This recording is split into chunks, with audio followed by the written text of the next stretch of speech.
What sort of a financial deal should Obama be seeking to strike when he travels to China next month? No, I think this would be the time, because you really need to bring China into the creation of a new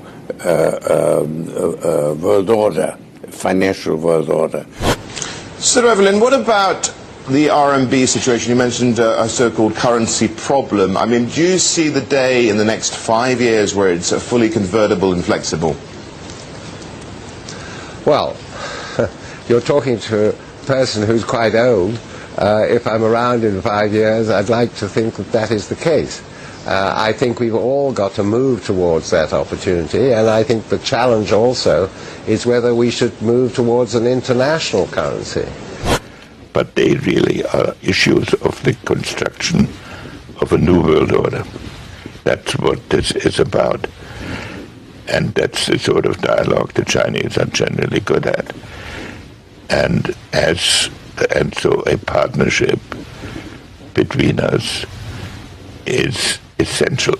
A conflict between us is going to exhaust us both in tactical exercises that cannot be conclusive. And the New World Order could satisfy both.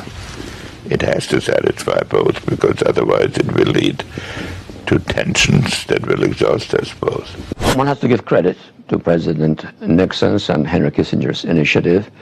They broke the ice. They did.